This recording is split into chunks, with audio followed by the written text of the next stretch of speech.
인도 문화인 불교가 중국으로 전래했다는 것은요, 그 당시 상황이 인도 문화가 중국 문화에 비해서 상대적으로 높았다는 걸 의미합니다. 그래서 문화는 높은 쪽에서 낮은 곳으로 흘러가는 거고요. 그 역은 존재하지 않았습니다. 쉽게 말해서 중국 문화가 인도 문화로 들어가는 상황이라든가 이런 것들은 존재하지 않았고요. 만약에 당시에 로마 문화가 로마나 그리스 쪽이 상대적으로 약했다면 불교가 동쪽뿐만이 아니고 서쪽으로도 전파될 수 있었을 겁니다.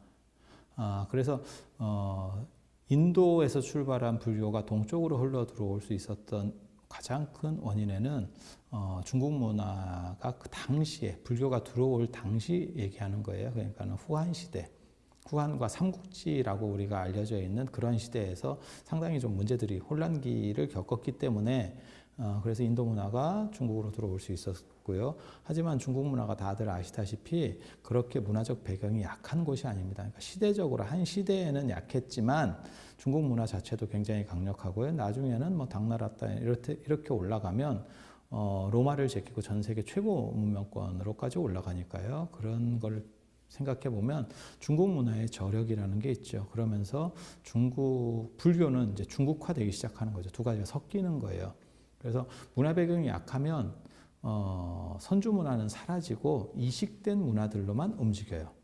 그러니까 음식 같은 걸 생각하시면 아시겠지만 음식 문화가 약하면 뭐 예를 들어서 뭐 햄버거가 들어와. 그러면 그냥 맥도날드 햄버거 그냥 그런 식으로 들어오는 상황이 되는 거고요. 우리식의 음식 문화가 뚜렷하다면 뭐 김치버거가 만들어질 수도 있고 뭐 불고기 버거가 만들어질 수도 있고 이런 식으로 문화적 융섭이 일어납니다. 그래서 중국 같은 경우는 더 자기네 문화들이 뛰어나짐으로 인해서 점점 중국식으로 불교를 재해석하죠. 실제로 그러한 흐름들이 나타나는 것을 보면 그 단초를 알 수 있는 것 중에 가장 재밌는 게 뭐가 있냐면요. 현장 스님이 경전을 번역했을 때 상황이에요. 현장은 원전에 능했던 사람이 당연히 인도에 갔었던 사람이니까요. 원전에 능했던 사람이고 원전을 가지고 한문으로 번역을 합니다. 하지만 번역해 놓은 뒤에는 다시는 원전을 보지 않습니다. 그 제자들이나 그룹들도 마찬가지예요. 보통은 원전에 능했던 집단이 있고 그들이 그러니까 원서라고 하는 개념이 존재한다면 그것을 계속 이어가려고 하는 그러니까 원뜻을 계속 이어가려고 하는 속성들이 있는 거고 오늘날 현대 대학원 수업도 당연히 그렇게 진행이 되는 거예요. 근데 중국 사람들은 자신네들의 자부심이 얼마나 강렬했으면 자신 문화에 대한 자부심이 강렬했으면 번역된 것 한 번 완벽하게 번역됐다라고 당신들이 생각한 것에 대해서는 원전을 다시 찾지 않습니다. 그래서 그것은 어떻게 보면 오늘날 중국에서도 나타나는 현상 중에 하나예요. 우리가 외래어라고 하는 것, 안 그러면 외국어를 그냥 차용하는 것에 비해서 중국은 철저하게 자기네 식으로 바꾸려고 하는 속성을 지금도 현대에서도 보이고 있어요.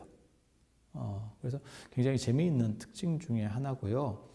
그리고 현장보다 조금 앞선 시대부터 이제 중국화된 불교들이 나타나기 시작하죠. 그래서 도교의 영향을 강력하게 받고 있는 불교 천태종입니다. 그래서 수나라의 지배 이데올로기. 그래서 지금 현재 남경이라고 하는 데를 중심으로 해서 천태지자대사라고 하는 사람이 활약하고 단 그 당시 불교가 이미 비대해지고 있었기 때문에 이것만 가지고는 안 되겠다라고 해서 어떤 수행적인 부분들을 강조해야겠다라고 한 게 절강성 천태산에 들어가서 거기서 이제 화정오도라고 하는 게 있습니다. 화정봉 밑에서 고행을 하고 있다가 갑자기 깨달음을 얻어서 뭐 갑자기는 아니겠죠. 수행을 통해서 깨달음을 얻었겠죠. 그래서 화정오도를 하고 거기서 부처님하고 맞추려고 하는 속성들은 사실 보여요. 그래서 뭐 마군을 항복받고 뭐 거기서 천태대사께서 깨달았고 그래서 남경 지역에서 펼쳤던 그 당시 금능입니다. 그래서 그 남경 지역에서 펼쳤던 교학적 토대와 그 다음에 천태산에서 터득한 수행적 토대를 겹쳐서 이제 천태종을 만들게 되죠. 그리고 참고로 말씀드리면 천태종은 나중에 선과 교라고 하는 범주 분류에서는 선에 속합니다. 그러니까 수행 종교라고 할 수 있어요.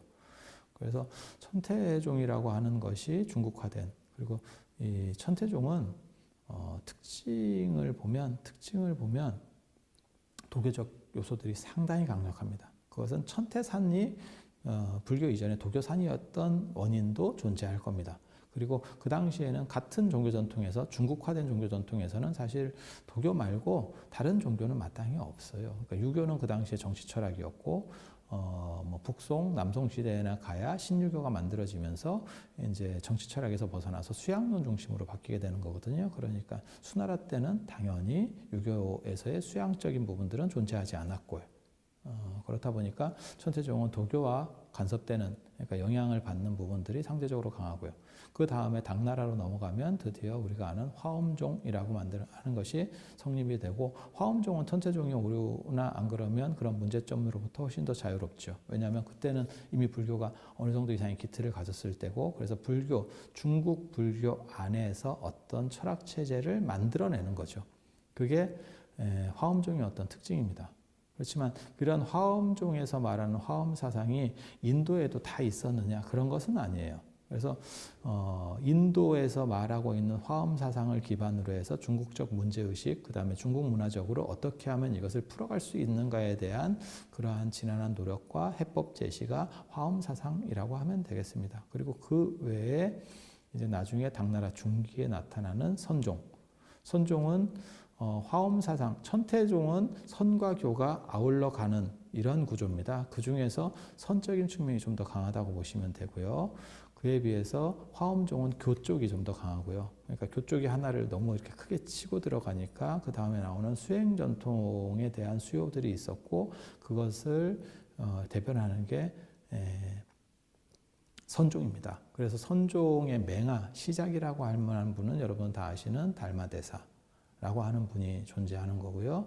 그 다음에 실제로 선종의 어떤 완성자, 정립자라고 하는 거는 육조 해능 스님입니다. 근데 해능 스님의 계셨던 위치를 보면 광동성, 지금의 홍콩 쪽입니다.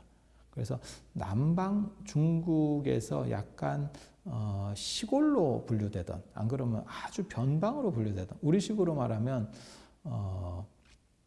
송광사를 생각하시면 되겠습니다. 진울 스님이 개성으로부터 그 당시 가장 멀다라고 하는 송광사까지 가셔서 거기서 정예결사를 하고, 그 문화가 진울 스님 돌아가시고 150년이 지나면 송광사가 동방 제1도량이라는 타이틀을 가져요. 고려 사회 안에서. 그와 마찬가지로 중국이라고 하는 그런 부분에 있어서도 이 수행 문화는 남방 쪽, 그 당시에는 약간 별 볼 일이 없었던, 그래서 홍인 스님을 육조 해능 스님이 찾아갔을 때, 오조 홍인 스님을 찾아갔을 때 남방 오랑캐에도 불성이 있느냐라는 대화가 오갈 정도로 굉장히 좀 변방 지역이고 문화적으로 떨어지는 데였었는데, 그 남방 문화의 어떠한 특질이 북방을 변화시키는 게 선종입니다. 그래서 선종이라고 하는 부분은 북방의 교종을 상대하는 남방의 자유로운 정신들, 그리고 그것은 원래 그 원류를 따져 올라가면 중국 문화는 양자강을 중심으로 강북 문화와 강남 문화의 어떤 차별성이 존재하기 때문이기도 합니다. 그래서 강북을 중심으로 하는 유교 중심의 문화, 그 다음에 예라고 하는 것의 문화, 그 다음에 노래로는 시경이라고 하는 것들이 존재하는 거고요. 남방 중심에서는 노장, 그 다음에 노자가 남방 초나라 사람 이라는 그런 전승들도 있는 거고요. 그 다음에 구런의 초사라고 하는 약간 비장의 미. 그래서 남방은 개인주의적이라면 북방은 어떻게 보면 집단주의적이고 정치적이고, 그 다음에 남방이 자아실현이 훨씬 강하고, 그런데 그것이 당나라 때는 이 남방의 자아실현 문화, 그 다음에 개인적 문화들이 북방까지도 어떻게 보면 이렇게 매료시키는, 오늘날 생각하시면 돼요. 오늘날 생각하시면 70년대, 80년대만 하더라도 한 집안, 안 그러면 한 집단, 아니면 가족을 위해서 누군가는 희생을 하고 그런 식으로 발판으로 가고 있다면, 지금 같은 경우는 개인의 행복, 개인의 완성, 그 다음에 요즘 나오는 소확행까지 그런 식으로다가 점점 개인화되고 있잖아요. 그런 문화로 흘러갔었고, 그것을 주류의 어떤 행복론으로 끌어올리고 그것을 정립했던 것이 선종이라고 보시면 되겠습니다. 그래서 이런 천태종, 화엄종, 선종 이런 것들이 중국 문화, 아니면 중국 문화에 기반한 중국 불교라고 보시면 되고요. 이런 부분들은 당연히 중국 문화하고 섞인 거니까 인도 쪽에서는 크게 영향력이 존재했었던 부분은 아닙니다. 그래서 일본의 불교학자 같은 경우는 중국으로 들어온 불교의 변형 중에서 선종만큼 많이 변한 것은 없다. 선불교만큼 많이 변한 것은 없다라고 할 정도로 그것은 철저하게 중국적이다라는 표현까지도 쓰고 있습니다.